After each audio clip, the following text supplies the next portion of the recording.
When the greatest of all Greek heroes, the mythical Heracles, son of Zeus, died on Mount Aeta and ascended to Olympus, his sons were driven out of the Peloponnese by his old enemy, King Eurystheus of Mycenae. Known collectively as the Heracleidae, the sons of Heracles wandered across Greece until they finally settled in Attica. When all of them reached adulthood, they were attacked by Eurystheus, but he was killed by Hylas, Heracles' eldest son. Seizing this opportunity, the Heracleidae launched a full-scale invasion of the Peloponnese. Although initially successful, they were forced out of the peninsula by an outbreak of the plague. The Heracleidae then retreated to Doris, a region in mainland Greece south of Thessaly. There, Hylas was adopted by Aegimeus, the ancestor of the Dorians. Heracles had previously aided Aegimeus in a war, and as promised, he granted Hylas a third of his country. After his death, his two sons, Demas and Pamphilus, submitted to Hylas, who became the leader of the Dorians. From these three sons of Aegimeus, we get the names of the three Dorian tribes. The Heracleidae consulted the oracle at Delphi, which told them they could return to the Peloponnese when the third crop ripened. Waiting out the 3 years, Hylas led his forces across the Isthmus of Corinth, and he was killed in single combat and his followers retreated. This attempt was followed by 2 more, both unsuccessful. Enraged, the remaining Heracleidae consulted the oracle once more. They were told by Apollo that the third crop was not literal, but rather referred to their third generation. Armed with this knowledge, the Heracleidae built a fleet, but before they could set sail, it was destroyed by a storm. After appeasing the gods and waiting another 10 years, they finally set sail for the Peloponnese and conquered it after a decisive victory. The remaining Heracleidae divided the peninsula amongst themselves. Argos went to Temenus, Lakonia to the twins Eurysthenes and Procles, and Messenia to Crespontes. Thucydides dates the return of the Heracleidae to 8 years after the Trojan War. The return of the Heracleidae and the Dorian invasion were myths conceived to explain the upheaval at the end of the Late Bronze Age and to explain the shared cultural and linguistic characteristics of Dorian Greeks. Most scholars believe that the return of the Heracleidae myth originated in Argos, while the Dorian invasion likely originated elsewhere in Laconia. Over time, the two narratives merged into a single invasion story that explained the fall of Mycenaean palaces and the arrival of the Dorians. Interestingly, the only named Dorian character, Aegimeus and his sons, never actually reached the Peloponnese. But do these myths have any basis in reality? Following the fall of Mycenaean palaces around 1200 BC, several communities sprang up around old Mycenaean centers across the Peloponnese. Initially thought to be invaders from the north, new archaeological discoveries confirmed these were the Mycenaeans themselves, trying to revive their old seats of power. These communities struggled to survive in the post-collapse world, and they too eventually faded, bringing a final end to the Mycenaean civilization. Their cultural practices and language were gradually replaced by those identified as Doric. This period of history is still debated, but most scholars now agree that a large-scale invasion at the end of the Bronze Age, which ended the Mycenaean civilization, did not occur. Instead, widespread famines and broader systems collapse across the Greek world caused smaller population movements during the early Iron Age. Among these peoples was a small group of Spartan ancestors who reached the Peloponnese and settled in Laconia around 1950 BC. Although they did not initially identify themselves as Dorians, they soon rewrote history to associate themselves with the most prominent figures of Greek mythology. These links were well established by the middle of the 7th century, as attested by the Spartan poet Tyrtaeus.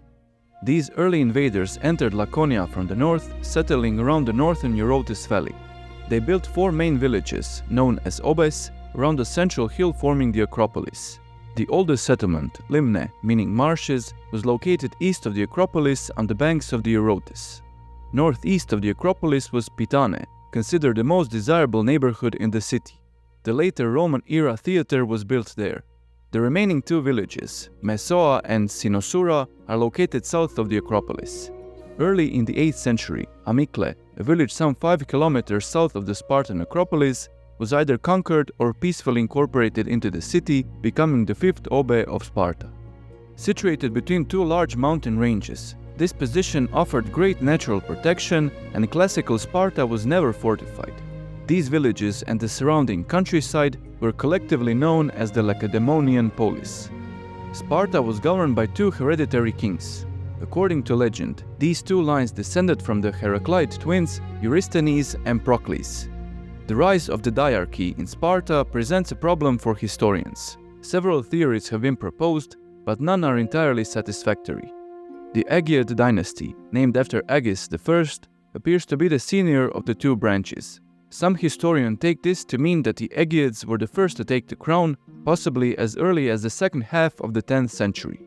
The Eurypontid dynasty, named after its third king Eurypon, likely rose to prominence around the 8th century when the village communities united into the Spartan polis. Although the power of the kings was somewhat reduced by the reforms of Lycurgus, they still held chief religious and military authority. Upon their death, the kings were added to the pantheon of Spartan heroes and given elaborate funerals. These funerals were seen as so excessive by other Greeks that Herodotus compared them to the funeral of the great king of Persia. Sparta was one of only a few settlements in Lakonia during the early Iron Age. This was similar to the rest of the Greek world, following a sharp population decline at the end of the Bronze Age. However, while the population and the number of settlements in other parts of Greece started increasing rapidly after the middle of the 8th century, the population of Lakonia remained stagnant. The Eurotas Valley offered the only large fertile land in the region, meaning no other polis could rise up to challenge Spartan supremacy. And so, before the start of the First Messenian War in the second half of the 8th century, Sparta conquered the rest of Lakonia, making it the largest polis by territory in Greece. The population of Lakonia was divided into three social classes. The first and smallest were the inhabitants of 5 settlements that formed the city of Sparta. Known simply as Spartiates, they were an elite warrior class with full citizenship rights. The second class were the Perioikoi, or the dwellers around. By the classical period, they were culturally and linguistically indistinguishable from the Spartiates. Although they were free citizens, they did not possess full citizenship rights. Perioikoi served in Spartan armies in large numbers, forming their own hoplite units under Spartan commanders. Although they had some limited autonomy, they could not attend the General Assembly in Sparta nor be elected to any office. They were also forbidden from having diplomatic relationships with other Greek polis. Perioikoi played a vital role in the economy of Lakonia, working as farmers, craftsmen, and merchants. Unlike Spartiates, they were allowed to handle money and precious metals. The origin of Perioikoi settlements is still somewhat debated, but in all likelihood, some were founded by Spartan colonists, while others were Dorians who accepted Spartan hegemony around the 8th century. The third and final class were the enslaved Helots. They were likely a pre-Dorian population of Lakonia that dwelt around the Eurotas Valley. With the arrival of the Spartans, they were subjugated and forced to work the fields for their Spartan overlords. The importance of Helots to the Spartan way of life increased considerably with the conquest of Messenia. Starting in the 8th century, a colonization craze swept through the Greek world. While other city-states sent out numerous colonies to settle around the Mediterranean, Spartans were mostly absent from this movement. However, 2 stories emerged connecting Sparta to colonial founding myths. The first colony claiming Spartan heritage was Thera, also known as Santorini. According to legend, soon after the return of the Heracleidae, mysterious people known as minions made their way to Lakonia. They were accepted among the Spartans, but soon started making demands to share in the kingship. This could not be tolerated, and the Spartans decided to kill them all. However, the minions were saved by their new Spartan wives. Theras, a former regent to the 2 boy kings of Sparta, stepped in and offered to lead the minions to found a new colony.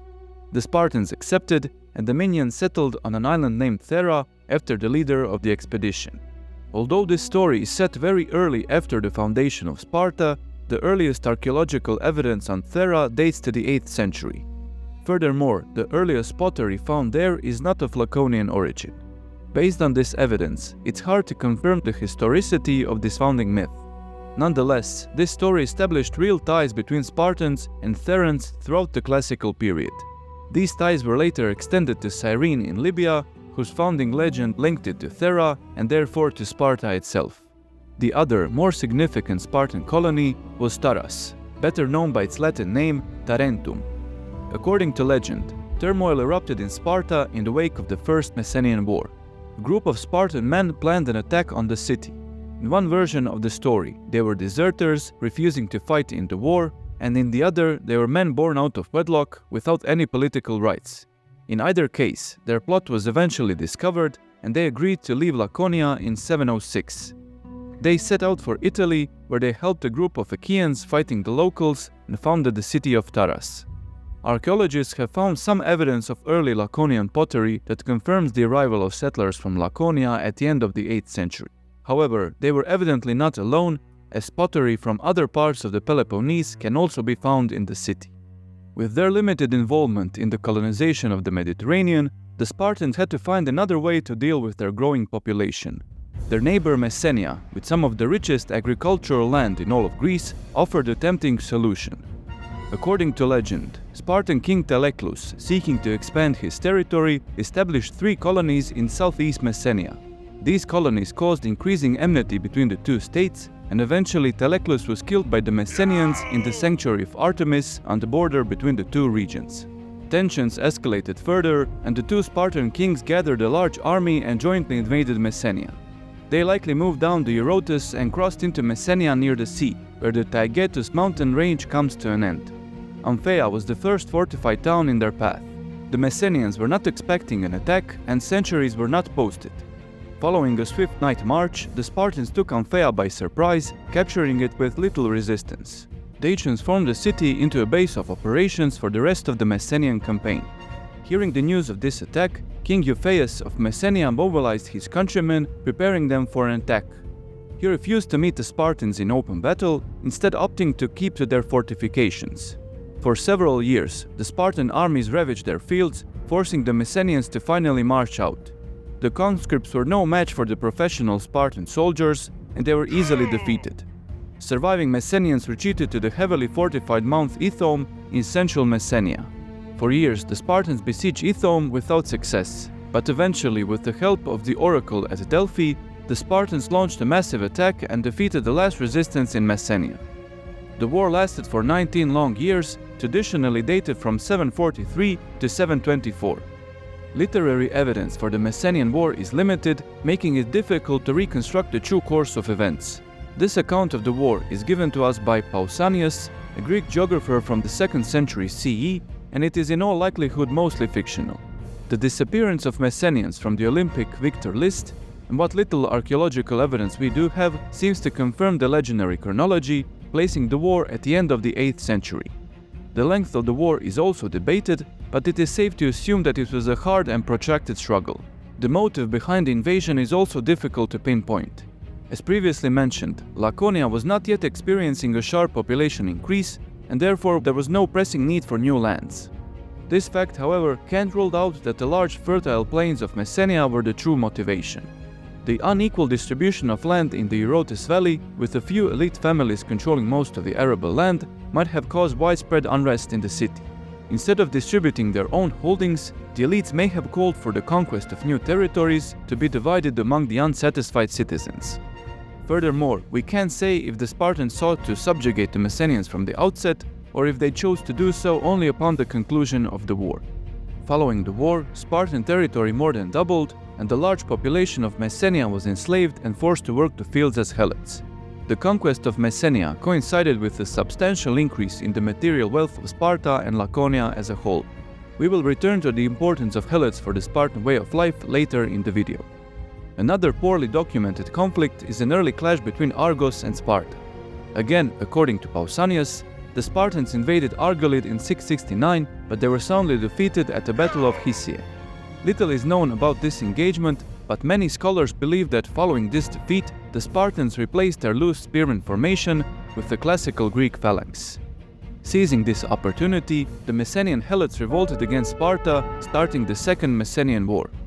Archaeological evidence for this war is even more sparse than for the first. According to ancient accounts, the Messenians had help from Argos and Arcadia, but following some early successes, they were pushed back out of Lakonia. The resistance eventually coalesced around Mount Ira, where they held out for 10 years. They were ultimately defeated, and some Messenians, fleeing the Spartan yoke, abandoned their homeland. Part of the population fled to friendly Arcadia in the northern Peloponnese, while others left Greece and settled in Sicily, where they founded the colony of Messina. The Spartans were always afraid of another helot revolt, and this constant fear would shape much of their traditions. Although they would rise again, Messenians would stay subjugated until the end of the Spartan hegemony in Greece, following a major defeat at the Battle of Rhetra in 371. During the long struggle of the Messenian Wars, the uneven distribution of land caused widespread famines and with it, widespread unrest. In these times of civil strife, a legendary figure emerged in Sparta, Lycurgus the lawgiver. According to Herodotus, the Spartans were the worst governed of all Greek peoples. Hoping to change that, Lycurgus traveled to Delphi and consulted the oracle.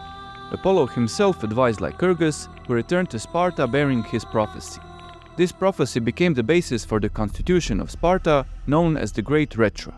Some writers have claimed that the Great Rhetra, as preserved by Plutarch, was the subject of more scholarly debate than any other text from antiquity of comparable size. We will therefore examine it in some detail ourselves. The Great Rhetra is only 7 lines long. It is written in prose, unlike Delphic oracles, which were given in hexameter poetry, casting some doubts on the Delphic origin.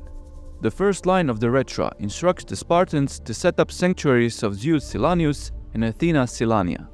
The old cults present in Lakonia, centered around kings and dominated by a small elite, proved inadequate for a state religion.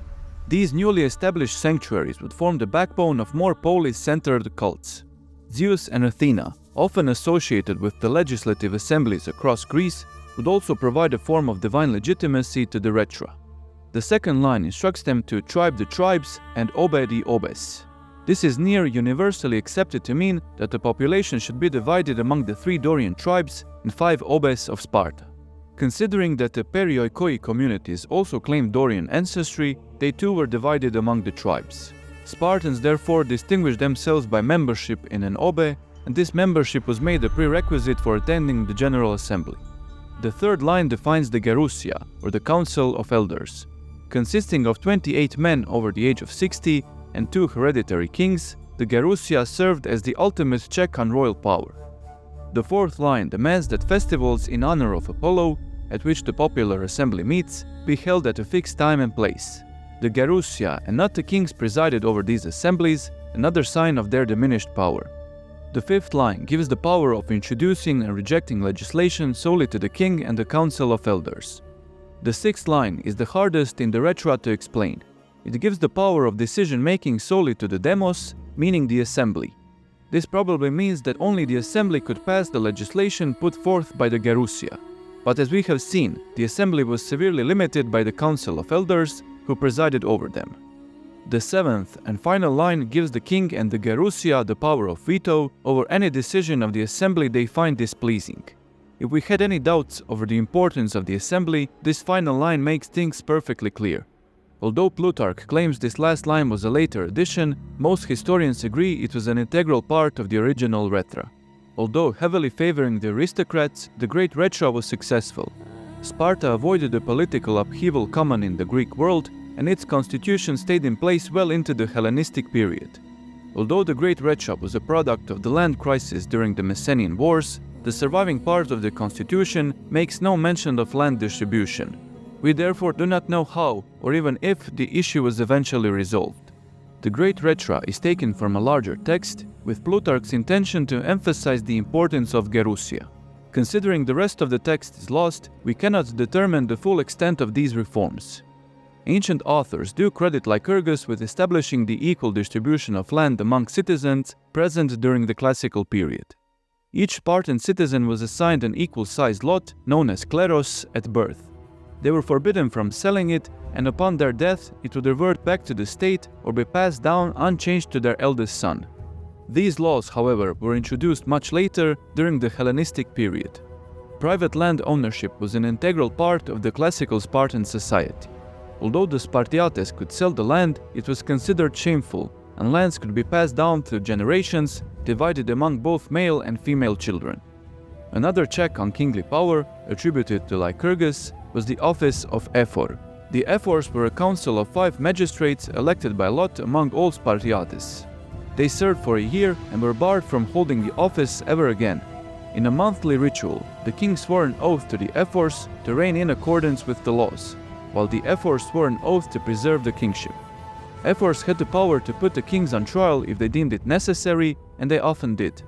Ephors also presided over the Gerousia, an assembly, managed public funds, and annually declared war on the Helots.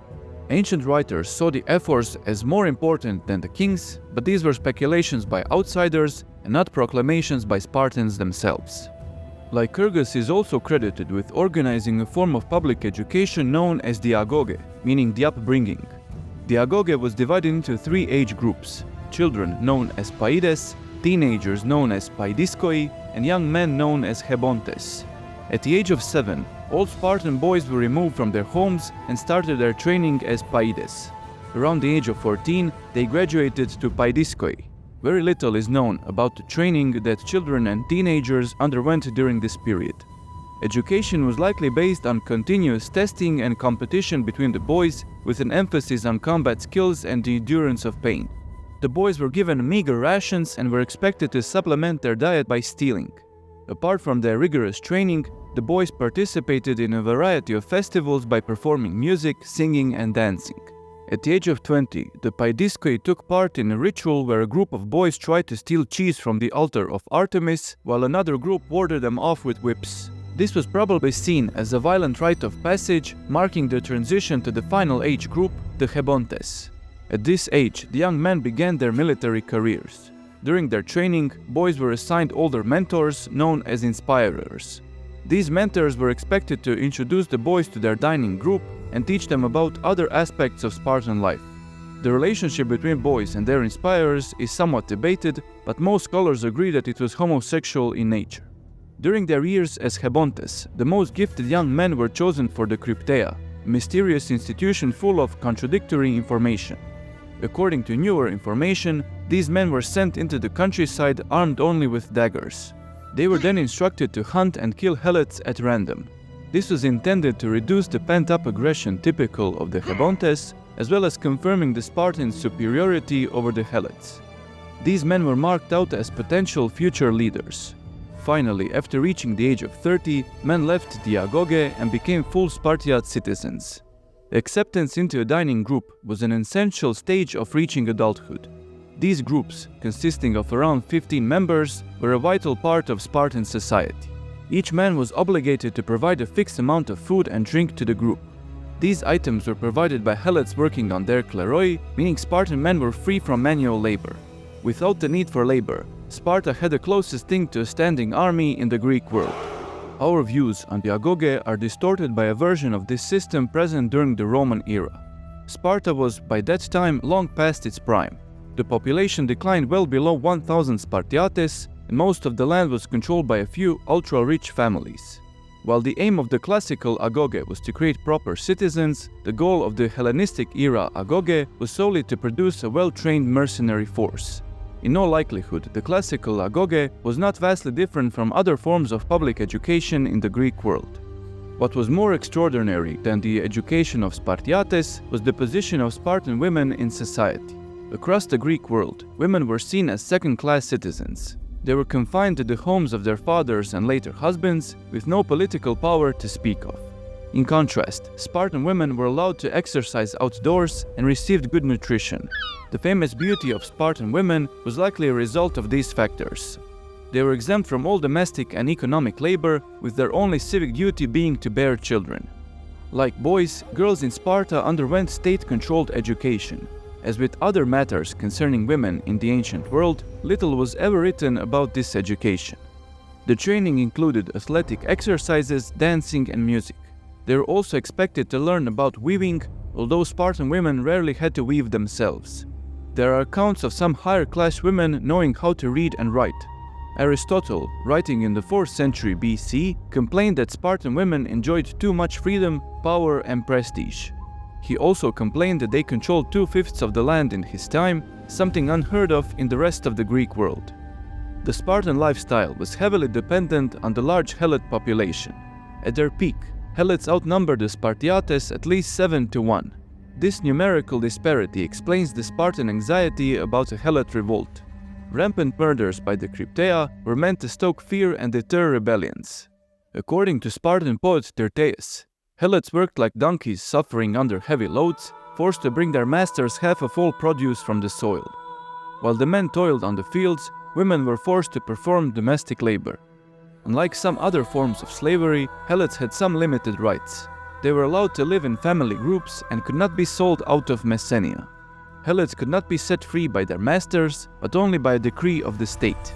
Armed with their new constitution and emboldened by their successes in Messenia, the Spartans looked north towards Arcadia. After consulting the Oracle of Delphi, they invaded Tegea, one of the city-states in Arcadia. According to Herodotus, each Spartan, expecting an easy victory, carried a measuring stick and fetters. In what became known as the Battle of the Fetters, the Spartans were soundly defeated. The survivors were enslaved and forced to wear their own fetters and to work the fields, measuring them with their sticks, thus fulfilling the prophecy. Herodotus and Pausius reported seeing these fetters displayed in a temple to Athena in Tegea. This defeat forced the Spartans to change their approach. They would become the masters of the Peloponnese, not through conquest, but by forming a web of alliances. Following another prophecy, the Spartans brought the bones of the Achaean hero Orestes, son of Agamemnon, to the Spartan agora. Henceforth, Herodotus assures us, the Spartans never lost a war and the Peloponnese was quickly subjugated.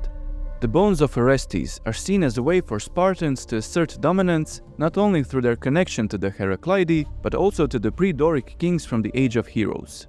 In fact, one of the largest shrines in Lakonia was Menelaion, dedicated to King Menelaus of Sparta and his wife Helen. Additionally, the cult of Agamemnon rose up in Amyclae during this period. The growing power of Argos prompted Tegea to finally enter into a military alliance with Sparta around 550 BC.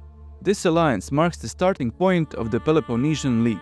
Other neighbors of Argos, namely Mantinea, Phlius, Corinth, Epidaurus, and the rest of Argolis, soon joined the league. They were followed by Elis and the whole of Arcadia. By 540, every polis in the Peloponnese, apart from Argos and the cities of Achaea, had concluded a treaty with Sparta. Although initially an alliance of city-states within the Peloponnese, the league would later admit members from across the Greek world, most notably Thebes. The Peloponnesian League was not a rigid military alliance. Instead, it was a loose collection of city-states bound only to Sparta. The allies had to swear oaths to aid Sparta in its wars, but also pledged not to support the helots in the event of a revolt. The members of the league were permitted to wage wars against each other, but in the event of external danger, they had to stand side by side with Sparta. Due to their military supremacy, all the league's armies were led solely by Spartan commanders. With these alliances secured, Sparta was ready to face up with its rival Argos. In the Battle of Champions, fought in 546, Spartan hoplites emerged victorious, securing Sparta's place as the most powerful state in the Peloponnese. Half a century later, in 494, the two cities faced off once more. Sparta, now with the support of the League, utterly crushed the Argives at the Battle of Sepea.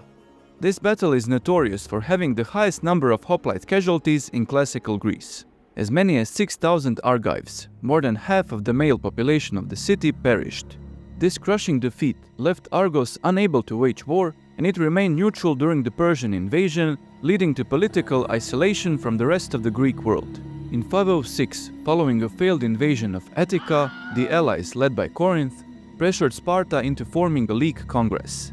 Its main purpose was to prevent Sparta from unilaterally dragging the League into unwanted wars.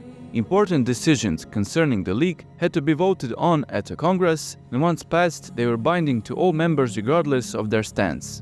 Sparta's position at the head of the League also made it an important player on the international stage. They attracted the attention of Croesus of Lydia, who was preparing for the confrontation with the growing Persian Empire. Although they eventually concluded a treaty of friendship and an alliance, the Spartans did not act swiftly enough to prevent the Persian onslaught.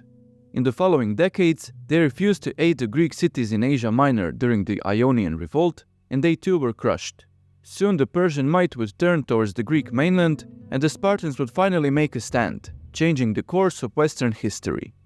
We should leave the Archaic period for a brief time to discuss a phenomenon known as the Spartan Mirage. For centuries, there was a strong scholarly consensus on Sparta. The Spartan men were seen as professional soldiers, bred solely for war and the defense of Lakonia, while Sparta was viewed more as a barracks than an actual settlement. These notions are not purely modern inventions. Most of our understanding of Sparta is shaped by Plutarch, a Greek living in the Roman world at the turn of the 2nd century. His writings, largely based on earlier works by Athenian Xenophon, are filled with nostalgia for the happier times before the Roman conquest. These works have been used throughout history to idealize the Spartans as highly virtuous, patriotic people produced by a stable, non-capitalistic society. Following the sacrifice of King Leonidas and his 300 at the Battle of Thermopylae, the Spartans began promoting this myth themselves. They constructed a flawless image of Spartan warriors who valued their polis above all else, including their lives. Why go to war and risk your men when you can simply convince your neighbor that they will lose if they ever attack you? This myth was somewhat shattered when a group of Spartans trapped on the island of Sphacteria surrendered to the Athenian fleet during the Peloponnesian War, an event that shook the Greek world. During the reign of Cleomenes III, when Sparta was well past its prime, a series of reforms was introduced aiming to revive its former grandeur. Part of these reforms involved changes to the agoge. As previously mentioned, these changes played a key role in our view of Spartan society. More recently, however, this view began to shift. It was not through the discovery of new sources, but through the careful examination of existing ones that this preconceived notion of utopian and highly militarized Spartan society began to erode. As we have already mentioned, only a few Spartan literary sources have survived, and our understanding relies solely on works by outsiders. But Sparta was a closed-off society, and these sources cannot be taken at face value. The most celebrated features of this society, such as the public ownership of land and rigorous training of boys, were not present in the same form during the classical period. Although the men were free from manual labor and could devote themselves to war, they also had to perform other civic obligations. Notably, the Spartans were very strict in their celebrations of festivals and worship of the gods. For example, during the first Persian invasion, the Athenians requested military aid from Sparta. However, the Spartans were engaged in a religious festival and unwilling to send troops to the Battle of Marathon. If the Spartans were solely devoted to war, as some authors claimed, they would surely not have missed a chance to secure lasting glory by repelling the Persian invaders. It is therefore misleading to call Spartans professional soldiers, and it would be more accurate to call them professional citizens. With the near-complete supremacy over the Peloponnese, the Spartans began looking outward. On the other side of the narrow isthmus of Corinth stood the cradle of Western democracy, the great city-state of Athens. Join us next time as we discuss the rise of Athens and the development of democracy.